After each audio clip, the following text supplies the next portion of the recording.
Welcome to S six nine tenth में स्वागत है आप सभी का। तो बच्चा पार्टी जो है ना कैसे चल रही है आपकी छुट्टियां, आज छुट्टियां खत्म होने वाली है। काफी चैप्टर हमने करा दिए हैं ऑफलाइन बैचेस को। ठीक है, तो इसी के तहत जो है ना मैं एक लेके आया हूँ हिंदी मीडियम वाले बच्चों को, क्योंकि अभी बुकें नहीं आई हैं न्यू सिलेबस के हिसाब से। ठीक है, तो उनको काफी दिक्कतें हो रही है। अभी रिसेंटली मैंने चैप्टर कराया था टिश्यू वाला, तो उसके मैंने शॉर्ट नोट लेके आया हूँ। तो उत्तर क्या टिश्यू का जो ना परिचय क्या है, इस जो ना सेशन में हम जो ना टिश्यू कितने टाइप के होते हैं, कैसे टिश्यू बनते हैं, क्या है उनका फंक्शन, किस टाइप के होते हैं, ये सारी चीज़ें आपको जो ना क्लियर कराने वाला हूँ 15 से 20 मिनट में। और आपको उम्मीद करता हूँ कि वीडियो को स्किप ना करें, पूरी वीडियो को लास्ट तक देखें। और अगर वीडियो आपके लिए नॉलेजेबल लगे तो अपने बहुत सारे जो फ्रेंड सर्कल हैं, जो आपके कलीग हैं, क्लास के मैथ बैच में कर रहे हैं, ट्यूशन में हैं, सबको शेयर जरूर कर दें ताकि वो बेनिफिट उठा सकें। बहुत सारे स्क्रॉल करने से अच्छा है किसी एक अच्छे से वीडियो को देखना, जिससे हमें शॉर्ट में कम टाइम में हम, क्योंकि हमारे पास इतना टाइम नहीं होता कि हम बहुत डीपली लंबी लंबी वो करें। अब ठीक है, तो इसलिए मैं छोटी छोटी वीडियो लाता हूँ, क्योंकि हमें भी पढ़ाना होता है, इतना टाइम नहीं होता है। तो देखते हैं टिश्यू टिश्यू का जो ना डीपली देखेंगे। ठीक है, कमर सीधी करके पोस्टर सीधी करके बैठ जाइए, कॉपी पेन लेके बैठिए, नोट डाउन करने की चीजें होती है वो करते रहिए। ठीक है, तो टिश्यू के बारे में पढ़ेंगे, एक एक चीजें जो है ना आपको क्लियर होगा। ठीक है, समान उत्पत्ति क्या होती है टिश्यू का। समान उत्पत्ति संरचना और कार्य करने वाली कोशिकाओं के समूह को टिश्यू कहा जाता है। राइट, समान उत्पत्ति यानी एक जैसे उनके जो ना फंक्शन होगा, संरचना होगा, कार्य होगा। ठीक है, मुख्य बातें। ठीक है, बहुकोशिकीय जीवों में कार्य का विभाजन के कारण उत्तक जो ना बनते हैं और सभी का अलग अलग फंक्शन होता है। ठीक है, उत्तक जो है ना शरीर के विभिन्न अंगों के निर्माण एवं कार्यों में सहायता करते हैं। उत्तक जीव के विकास, वृद्धि और मरम्मत में महत्वपूर्ण भूमिका भी निभाते हैं। उत्तक जो ना मिल करके अंग बनाते हैं, बहुत सारे टिश्यू मिल करके पार्ट्स बन जाते हैं, ऑर्गन बन जाते हैं, अंग मिल करके, और क्या होता है तंत्र सिस्टम बन जाता है। उदाहरण के लिए मांसपेशियों की कोशिकाओं में मिल करके पेशी उत्तक बनाती हैं। कोशिका तंत्रिका कोशिकाएं मिल करके तंत्रिका उत्तक बना लेती हैं। ठीक है, उत्तक जीव विज्ञान का एक मूलभूत एवं महत्वपूर्ण इकाई है और जीवन की संरचना और कार्यप्रणाली में जो ना एक तरह से देखा जाए तो आधारशिला है। उत्तकों का महत्व क्या होता है, बात करेंगे इम्पोर्टेंस के बारे में। ठीक है, तो उत्तक हमारे शरीर और पौधों के लिए बहुत ही महत्वपूर्ण है। ठीक है, इनके बिना जीवन संभव नहीं है। ठीक है, कौन क्यों आवश्यक होते हैं, कुछ अलग अलग पॉइंट देखेंगे। पहला पॉइंट, कार्य विभाजन में सहायक होता है। अलग अलग काम, जैसे हमारे हाथ का काम अलग होगा, आंख का काम अलग होगा, पैर का काम अलग होगा, तो इनमें जो है ना क्या होता है, उत्तक कार्यों को करने के लिए विशेष रूप से विकसित होते हैं। दूसरा, शरीर के कार्य क्षमता बढ़ाते हैं। विभिन्न उत्तक मिल करके शरीर के सभी कार्यों को सुचारू रूप से संपन्न करते हैं। ठीक है, अंगों का जो ना निर्माण करते हैं मिल करके। ठीक है, तीसरा जो होता है काम या विशेषता कि कई उत्तक मिलकर शरीर और पौधों के विभिन्न अंगों का निर्माण करते हैं। चौथा जो होता है विकास और वृद्धि में संभव बनाते हैं। विभज्योतक उत्तक, जिसे मरिस्मेटिक टिश्यू कहते हैं, ये वृद्धि करता है और शरीर के विकास में सहायता करता है। और पांचवा क्या होता है, सुरक्षा और सहारा प्रदान करता है। कुछ उत्तक शरीर को सुरक्षा देते हैं और कुछ सहारा देकर के शरीर की संरचना को मजबूत बनाते हैं। संक्षेप में कहा जाए तो उत्तक जीवन की मूलभूत इकाई है। और जैसे आपने पढ़ा टिश्यू सॉरी सेल, और उसी से सेल से बन टिश्यू है। ठीक है, जो शरीर की संरचना और कार्य विकास और सुरक्षा प्रदान करता है। ठीक है, आगे देखते हैं। ठीक है, उत्तकों का जो ना वर्गीकरण डीपली इसके बारे में कि कैसे इनका कितने कितने टाइप के होते हैं। पौधों के जो ना उत्तक सबसे पहले। ठीक है, तो जो पौधों के जो उत्तकों का अगर हम बात करेंगे तो ये एक विभज्योतक उत्तक होता है। ठीक है, अस्थायी उत्तक होता है। ठीक है, तो ये विभज्योतक उत्तक क्या होता है, जिसे मरिस्मेटिक टिश्यू कहते हैं। ये सक्रिय रूप से विभाजन का जो ना करते हैं, विभाजन करना मतलब बांटते हैं अलग अलग। और स्थायी उत्तक जो परमानेंट टिश्यू होते हैं, विभज्योतक उत्तक जो जो ना परिपक्व होकर के अस्थायी उत्तक बन जाते हैं। ठीक है, जब ये पहले होते हैं मरिस्मेटिक, यानी ये भी क्या होते हैं, विभाजन करते हैं, लेकिन जब ये मेच्योर हो जाते हैं, पक जाते हैं, तब ये अस्थायी हो जाते हैं। यह उत्तक पौधों को संरचना देता है, सहारा, परिवहन और संरक्षण सारे देते हैं। ठीक है, जंतुओं के उत्तक, ये तो पौधों के थे। जंतुओं के उत्तक की बात करें, जंतुओं में 4 प्रकार के मुख्य उत्तक पाए जाते हैं। उपकला उत्तक, जिसे एपिथेलियल कहते हैं, ये शरीर की सतह और जो ना आंतरिक अंगों को जो ना ढकता है या रक्षा करता है। ठीक है, सुरक्षा करता है। संयोजी उत्तक, जिसे कनेक्टिव कनेक्टिव टिश्यू कहते हैं, शरीर के भागों को जोड़ता है और सहारा देता है और संग जो ना संरक्षण भी करता है। पेशी ऊतक क्या होते हैं? मस्कुलर टिश्यू शरीर की गति अंगों की गतिविधियों को जो ना उत्तरदायी होता है। और तंत्रिका ऊतक जो है नर्वस टिश्यू जो ना संवेदनाओं का जो ना एवं संदेशों को संचार करता है और शरीर के कार्यों को नियंत्रित भी करता है। ठीक है, संक्षेप में अगर देखा जाए तो जो ना पौधों में जो ना दो प्रकार के अगर ऐसे क्वेश्चन बन जाते हैं और जीएस का भी पार्ट है। पौधों में उत्तक दो प्रकार के होते हैं, ठीक है, बीजोत्तक और अस्थायी उत्तक। जंतुओं में चार प्रकार के उत्तक होते हैं, उसमें एपिथेलियल यानी उपकला, संयोजी, कनेक्टिव टिश्यू, पेशी और तंत्रिका उत्तक होते हैं। ठीक है, इसके बाद अब एक एक के बारे में पढ़ेंगे। ठीक है, तो बीजोत्तक उत्तक क्या होता है उसके बारे में। ठीक है, जिसे मरिस्मेटिक टिश्यू कहते हैं। एक ऐसा उत्तक जिसकी कोशिकाएं लगातार विभाजन करती रहती हैं, डिवाइड होती रहती हैं और पौधे की वृद्धि और ग्रोथ में सहायता करती हैं। इनकी विशेषताएं क्या हैं? कोशिका जीवित होती हैं, कोशिका भित्त पतली और लचीली होती है, कोशिकाओं के बीच कोई रिक्त स्थान नहीं होता है। ठीक है, और साथ ही साथ जो ना इसमें जो ना घना प्रोटोप्लाज्म एवं बड़ा केंद्रक पाया जाता है। इसमें जो ना विभाजन करने की अत्यधिक क्षमता होती है। यह उत्तक पौधों की वृद्धि, लंबाई, मोटाई के लिए उत्तरदायी होता है। ठीक है, बात करेंगे जो ना इसके कार्य की। ठीक है, क्या क्या कार्य है इनके। ठीक है, तो जो है पौधों में जो ना खास तौर से यह उत्तक पौधों के सभी प्रकार की वृद्धि करते हैं, जैसे लंबाई में वृद्धि, मोटाई में वृद्धि, नए कोशिकाओं का निर्माण में मदद करता है। कहाँ पे पाया जाता है जो ना बीजोत्तक होता है? यह तने और जड़ में। ठीक है, तने के ऊपरी भाग में और जड़ों में। ठीक है, यानी तने और जड़ के शीर्ष भाग में, यानी एपिकल मेरिस्टेम को मिलता है। तने और जड़ों के जो ना पार्श्व भाग में होता है। पत्तियों के आधार, गांठों और जो ना इंटरसेलरी मेरिस्टेम में भी पाए जाते हैं। ठीक है, सरल शब्दों में अगर कहा जाए तो विभज्योतक उत्तकों का जो ना पौधे का निर्माण जो ना विभाग है और नई कोशिकाएं बनाकर पौधे का जो ना बड़ा मजबूत बनाता है। अब बात करेंगे विभज्योतक उत्तक कितने टाइप के होते हैं। ठीक है, जो मरिस्मेटिक होते हैं ये भी कई प्रकार के होते हैं। विभज्योतक यानी तीन प्रकार के मेनली होते हैं। एक होता है शीर्षक जिसे एपिकल मेरिस्टेम कहते हैं, दूसरा होता है पार्श्व जिसे जो ना पार्श्व विभज्योतक कहते हैं और तीसरा होता है इंटरसैलरी जिसे अंतर विभज्योतक कहते हैं। ठीक है, कहाँ कहाँ पे होता है। ठीक है, तो इसके बारे में देखेंगे। ठीक है, तो अगर आप देखोगे ध्यान से तो जो ना स्थान जो होता है जड़ और तने के शीर्ष में होता है, तने के शीर्ष में होता है या तो जड़ों में होता है। पौधों की लंबाई, ऊंचाई बढ़ाता है, नए पत्ते, शाखाएं और जो होता है और प्राथमिक वृद्धि में जो है ना सहायता देता है। ठीक है, और साथ ही साथ जैसे कि उदाहरण देखा जाए। ठीक है, तो इसका उदाहरण है जो ना जड़ का अग्रभाग, तने का अग्र शीर्ष भाग और अंकुर स्ट्रक्चर ये होते हैं। ठीक है, दूसरे की बात देखा जाए तो पार्श्व विभज्योतक की। ठीक है, जिसे हम कहते हैं। ठीक है,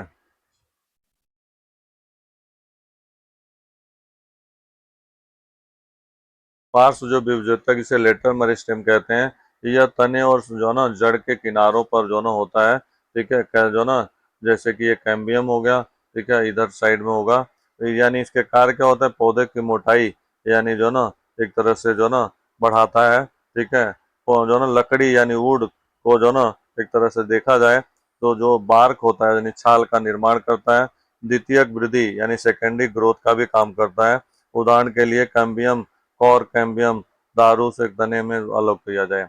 और अंतःस्पष्ट विभज्योतक होता है जिसे इंटरसेलरी जो ना मेरिस्टेम कहते हैं। ये जो ना गांठों यानी नोड्स के पास पत्तियों के आधार पर होता है, जैसे कि यहाँ पत्तियों के नोड्स हैं यहाँ पे। ठीक है, इनके कार्य क्या होते हैं? घास जैसे पौधे में वृद्धि करता है, पत्तियों और अंतर जो ना गांठों की वृद्धि करता है, कटी हुई भागों के पुनः जो ना अग्र में जो है वो करता है, मदद करता है। जैसे गेहूं हो गया, धान हो गया, गन्ना हो गया, बांस हो गया, घास हो गया, एक्सेट्रा, ये सारे आ जाते हैं इसमें। ठीक है, अब बात करेंगे कि शीर्षस्थ जो होता है लंबाई बढ़ाता है, ऊपर की ओर होता है। पार्श्व जो होता है मोटाई बढ़ाता है, किनारों पर होता है। और अंतस्थ होता है गांठों पर, घास जो है ना घास में वृद्धि करने में होता है। यहाँ डायग्राम से आपको अच्छे से समझ आ जाएगा। छोटे और जो ना कहते हैं कि थोड़ा लिखना अधिक समझना, यानी शॉर्ट में आप अच्छे से समझ सकते हो। ठीक है, इसके बाद बात करेंगे परमानेंट टिश्यू की, जो अस्थायी उत्तक कहा जाता है। जब विभज्योतक उत्तक की कोशिकाएं अपनी जो ना विभाजन क्षमता खो देती हैं, विशेष कार्य करने लगती हैं ठीक है, तो वो अस्थायी उत्तक या परमानेंट टिश्यू बन जाता है। पहले पहले वो विभज्योतक होती हैं, ठीक है, फिर यानी उसके बाद परमानेंट हो जाती हैं। अस्थायी उत्तक के प्रकार कौन कौन से होते हैं? सरल अस्थायी उत्तक और जटिल, यानी एक सिंपल परमानेंट टिश्यू होता है और एक कॉम्प्लेक्स होता है। सिंपल में क्या होता है, ठीक है, उसके बारे में पढ़ेंगे। तो सिंपल में जो ना एक तरह से देखा जाए तो एक होता है पैरेनकाइमा होता है, एक कॉलेनकाइमा होता है, एक स्क्लेरेनकाइमा होता है। ठीक है, जो पैरेनकाइमा होता है जीवित कोशिका होती है, पतली कोशिका भित्ति होती है, भोजन संग्रहण, जल भंडारण, प्रकाश संश्लेषण जैसे गैसों का आदान प्रदान करने में मदद करती है। ठीक है, स्क्लेरेनकाइमा जो है ना, अगर देखा जाए तो इसका जो है ना प्रकाश संश्लेषण, ठीक है, अल्केना वायु जो है ना बुझाए, ठीक है, भंडारण, पैरेनकाइमा भोजन संग्रहित करती है। कॉलेनकाइमा क्या होता है? जीवित कोशिकाएं होती हैं, कोशिका भित्त कोनों पर जो है ना एक तरह से समान रूप से होती हैं, पौधों को लचीला और जो है ना यांत्रिक प्रदान करती है। स्क्लेरेनकाइमा क्या होते हैं? यह जो है ना कुछ कोशिकाएं, कोशिका भित्त मोटी होती है, ठीक है, लिग्निन युक्त होती हैं, पौधों को जो है ना कठोरता प्रदान करता है, मजबूती देता है, ठीक है, विशेष प्रकार के जैसे रेशे, लंबे और नुकीले सिरे वाले जैसे कि जो है ना सब भाग, ठीक है, स्क्लेरन जो है ना स्क्लेरेंट्स कहते हैं, विभिन्न आकार जैसे मूंगफली का जो है ना खोल पक्षपाती जो है ना दाने होते हैं। और इसके बाद जाइलम जो सॉरी, इसके बाद जो है यहाँ आ जाते हैं जटिल अस्थायी उत्तक। ठीक है, तो जटिल अस्थायी उत्तक के बाद में बारे में देखेंगे। कॉम्प्लेक्स परमानेंट टिश्यू दो या दो से अधिक प्रकार की कोशिकाओं से बने होते हैं, मुख्यतः परिवहन का काम होता है। ठीक है, जाइलम आ जाता है, इसमें फ्लोएम आ जाता है पौधों में। ठीक है, जल और खनिज लवणों का जो ना तने से जो ना पत्तियों तक पहुंचाता है। और इसमें कौन कौन से होते हैं? मुख्य हो गए सॉरी, इसमें एक ट्रेचियार्ड्स होते हैं, ठीक है, वाहिकाएं होती हैं, जाइलम तंतु होते हैं, और जो ना जाइलम पैरेनकाइमा होते हैं। फ्लोएम का काम क्या होता है? पत्तियों से भोजन जो ना तो जो ना पूरे शरीर तक पहुंचाना होता है।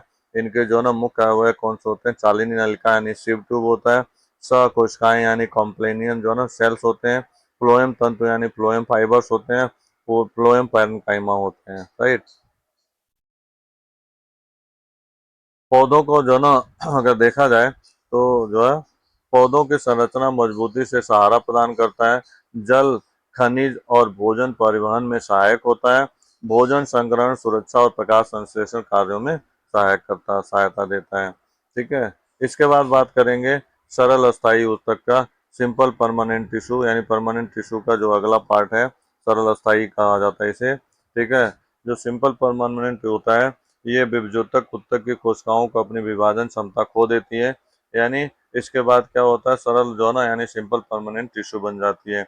इनमें आता है पैरेनकाइमा ऊतक है, ठीक है, पैरेनकाइमा ऊतक जो होता है यह जीवित कोशिकाओं के रूप में जो है ना ऊतक होता है। इसकी विशेषता होती है कोशिका गोल की होता है, बहुभुजी होती है, कोशिका भित्ति जो है ना पतली होती है, कोशिकाओं के बीच अंतर कोशिकीय स्थान होता है। ठीक है, नाभिक जो है ना और साइटोप्लाज्म से बड़ी जो ना एक तरह से वैल्यूज उपस्थिति होती है। ठीक है, जैसे कि इसके जो प्रमुख कार्य की अगर बात की जाए, ठीक है, तो भोजन संग्रहण करना होता है, जल संग्रहण करना होता है, और वायु को संग्रहण करना होता है, उपापचय और तथा जो ना सभी प्रकार के कार्य को करना होता है। इसके बाद आता है दूसरा जो होता है कॉलेनकाइमा होता है। ठीक है, वह जो ना जीवित कोशिकाओं से बना ऊतक होता है जो पौधों को लचीलापन प्रदान करता है। इसकी विशेषता होती है कोशिका भित्ति कोनों पर असमान और रूप से जो ना होती है, मोटी होती हैं, कोशिकाएं जो ना जीवित होती हैं, अंतर कोशिकीय जो ना स्थान बहुत कम होता है, और कोशिका जो ना दीर्घ वृत्ताकार बहुभुज होता है, पौधों के कोमल भागों को सहारा देता है और लचीलापन प्रदान करता है। ठीक है, उदाहरण के लिए, ठीक है, डाइकोट पौधों के जो ना तनों को नीचे की जो ना एपिथेलिया जैसे सूरजमुखी है, कपास है, पत्तियों को शिराओं को देता है। स्क्लेरेंकाइमा उत्तक क्या होता है? यह जो ना मूल कोशिकाओं से बना होता है जो पौधों की मजबूती प्रदान करता है। ठीक है, और इसकी विशेषता होती है कि कोशिकाएं भित्ति बहुत जो ना मोटी होती हैं, लिग्निन युक्त होती हैं, कोशिकाएं मुक्त होती हैं, अंतर कोशिकीय स्थान नहीं होता है। ये कोशिकाएं लंबी, रेशेदार और जो ना पथरीली स्क्लेरेंकाइमा हो सकती है। इसके जो कार्य हैं, पौधों को कठोरता और मजबूती प्रदान करता है, ठीक है, यांत्रिक सहारा देता है। ठीक है, इसका जो है ना प्रकार कौन सा होता है? स्क्लेरन काइमा जो है ना फाइबर जैसे कि लंबे रेशेदार, जैसे कि नारियल का रेशा जो है ना एक्सेट्रा। ठीक है, और दूसरा है इलेक्ट्रोलाइट्स यानी विभिन्न प्रकार की जो ना पथरीली कोशिकाएं, जैसे कि नाशपाती के दाने, ठीक है, बेर के गुठली एक्सेट्रा। ठीक है, इसके उदाहरण है कि नारियल का जो ना रेशा, जूट के रेशे, ठीक है, एक्सेट्रा इसके प्रमुख उदाहरण हैं। इसके बाद आगे देखते हैं तो इसके जो ना पैरेनकाइमा होता है जो कि संग्रहण और जो ना चयापचय कार्य करता है। कॉलेनकाइमा होता है लचीला और सपोर्ट देता है।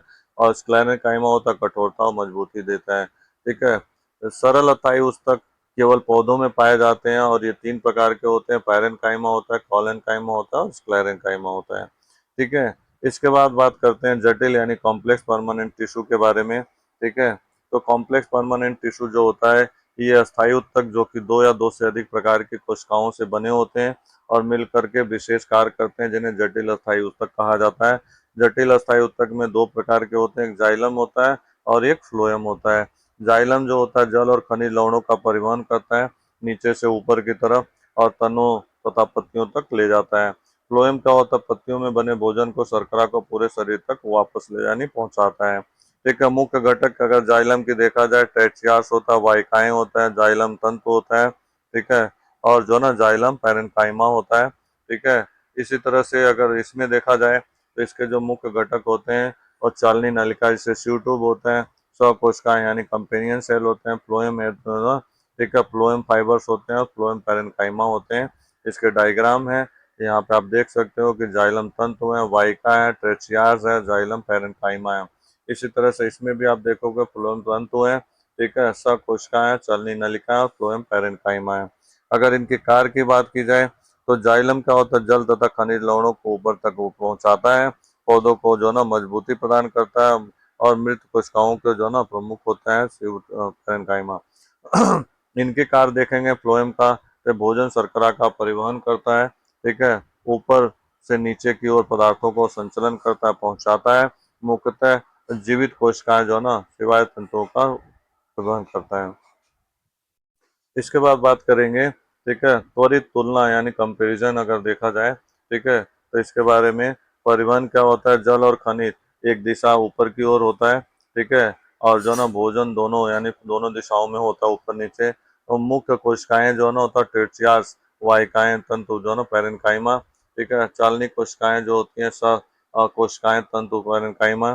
ठीक है, कोशिकाओं की स्थिति क्या होती है, अधिकांश जो है मृत पैरेन्काइमा को छोड़ करके, ठीक है, स्थान कहाँ होता है, भीतरी ओर होता है और रंग इसका जो ना हल्का ब्राउन होता है। ठीक है, जबकि इसकी चालनी कोशिकाएं, अंतः कोशिकाएं, तंतु पैरेन्काइमा अधिकांश जीवित तंतुओं को छोड़ करके बाहरी भाग की ओर होता है, हल्का जो ना गहरा हरा होता है। ठीक है, जाइलम पौधों को जल तथा खनिज लवण और मजबूती प्रदान करता है। फ्लोएम पौधे के भोजन संग्रहण, संचरण, वितरण और सुनिश्चित करता है। दोनों ऊतक मिलकर के पौधों के जीवन को बनाए रखते हैं, एक तरह से उनका लाइफ लाइन कहा जाता है।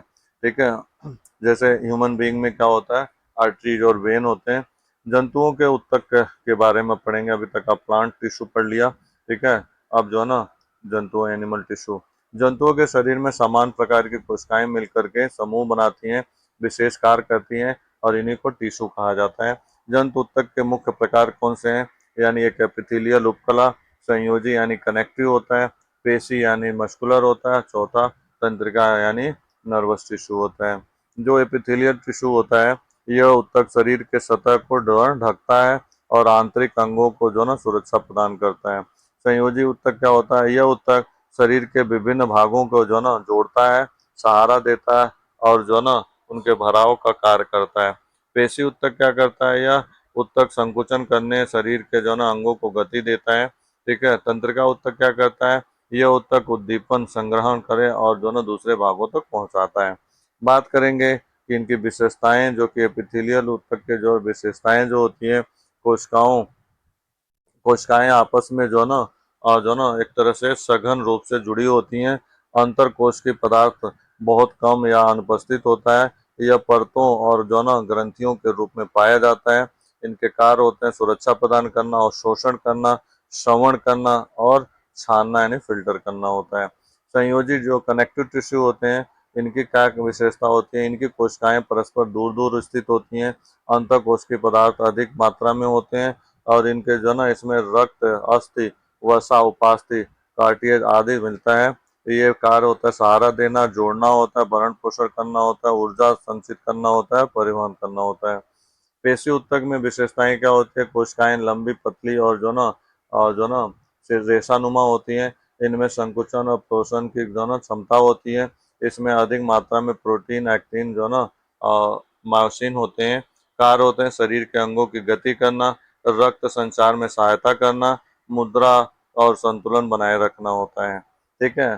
तंत्रिका ऊतक की विशेषता की बात करें, मुख्य कोशिकाएं न्यूरॉन होती हैं। इनमें से शाखा नूम यानी ब्रांचेज होते हैं, डेंड्राइट और एक्सॉन होते हैं। इनकी कोशिकाएं संपर्क बिंदुओं और सिनेप्स द्वारा जुड़ी होती हैं। इनका कार्य होता है उद्दीपन ग्रहण करना, संदेशों को संप्रेषण करना, शरीर की क्रियाओं का निर्माण करना होता है। ठीक है। अब इनके एक एक एग्जाम्पल एक दो देख लेते हैं। यानी इसका होता है त्वचा की बाह्य यानी जो एपिथेलियम ऊतक होता है, मुख्य आंतरिक सतह आंतों के परत ग्रंथियों को करना है। ठीक है। इसका होता है जो कनेक्टिव में होता है संयोजी, रक्त होता है, हड्डी होता है, उपास्थि होता है, वसा होता है, त्वचा की डर्मिस परत होती है। ठीक है। और हृदय की मांसपेशियां जो होती हैं, बहु मांसपेशियां, हाथों की दीवारों में मांसपेशियां एक्सेट्रा। और तंत्रिका वाला होता है मस्तिष्क मेरुरज तंत्रिका एक्सेट्रा। ठीक है। जंतुओं के चार प्रकार के ऊतक पाए जाते हैं। ठीक है। एपिथेलियल ऊतक, संयोजी ऊतक और तंत्रिका ऊतक, पेशी ऊतक। ठीक है। जबकि शरीर के विभिन्न यानी ये ऊतक मिलकर के शरीर को सुरक्षा देते हैं, गति देते हैं, पोषण देते हैं। ठीक है। नियंत्रण करते हैं, समन्वय को पूरा करते हैं। ऊतकों के कोशिकाओं के संरचना और स्थिति के उनके कार्य के अनुसार निम्न हो सकती है। ठीक है। और यहाँ पे मैंने एक चार्ट बना के दे दिया है, चारों ऊतक क्या क्या काम करते हैं शॉर्ट में। अगर आप इसको देख लोगे तो इससे और अच्छे से आपको क्लियर हो जाएगा। ठीक है। कि कोशिकाओं की स्थिति, ठीक है, क्या होती है, सघन और जुड़ी होती है। संयोजी खासतौर से इसका, ठीक है, दूर दूर होती है संयोजी ऊतक। पेशी ऊतक लंबी रेशानुमा होती है। तंत्रिका ऊतक शाखा जुड़ी होती है। अंतर कोश के पदार्थ जो होते हैं बहुत कम होता है इसमें। इसमें ज्यादा होता है, इसमें बहुत कम होता है, इसमें बहुत कम होता है। मुख्य कार्य क्या होते हैं? ठीक है। सुरक्षा और अवशोषण करना होता है, सहारा जोड़ना होता है, भराव करना, परिवहन करना। संकुचन हृदय द्वारा होता है, उद्दीपन और संदेशन संदेश संप्रेषण करना होता है। ठीक है। उदाहरण के लिए इसमें त्वचा आंतों के परत ग्रंथियों में पाई जाती हैं। और ये पाई जाते हैं संयोजित रक्त में, हड्डियों में, उपास्थि में। और पैरेंकाइमा में होता है हृदय, और और बाहु और हाथों की मांसपेशियों में। और तंत्रिका होता है मस्तिष्क में, मेरुरज्ज में, एक्सेट्रा में पाई जाती हैं। तो आई होप कि ये सेशन यहीं तक है। आई होप कि ये सेशन अगर आपने पूरा देखा होगा वीडियो को, तो आपको जितने प्रकार के टिश्यू हैं, चाहे वो पादप टिश्यू हैं यानी प्लांट टिश्यू हैं या एनिमल टिश्यू हैं, ये शॉर्ट में आपको मैंने सारा बता दिया। बाकी जब अगर शॉर्ट में अगर आपको टॉपिक सारे क्लियर होंगे तो आप बाकी उसको बना दोगे और अच्छे से आगे समझ भी सकते हो, क्योंकि मैं फुल चैप्टर की वीडियो को भी मैं बनाता ही रहता हूँ। ठीक है। तो आई होप कि ये काफ़ी इंजॉयबल और काफ़ी इंटरेस्टिंग सेशन था। और अगर आपने पूरा सेशन को देखा होगा बिना स्किप किए हो तो बहुत इंटरेस्टिंग हुआ होगा और बहुत अच्छा लगा होगा कि शॉर्ट में आपको समझ आ गया। ठीक है। वीडियो अच्छी लगी हो तो अपने फ्रेंड सर्कल, अपने दोस्तों, रिश्तेदारों को जरूर शेयर कर दें ताकि वो भी इसका फ़ायदा उठाएं। अगर आपने चैनल को अभी तक सब्सक्राइब नहीं किया तो इसको सब्सक्राइब जरूर कर दें, बेल आइकन को प्रेस कर दें ताकि जितने भी आगे अपडेट हो आपको मिलते रहें। वीडियो को देखने के लिए, अंत तक देखने के लिए, ठीक है, thank you so much, have a nice day to you. ठीक है। जय हिंद, जय भारत।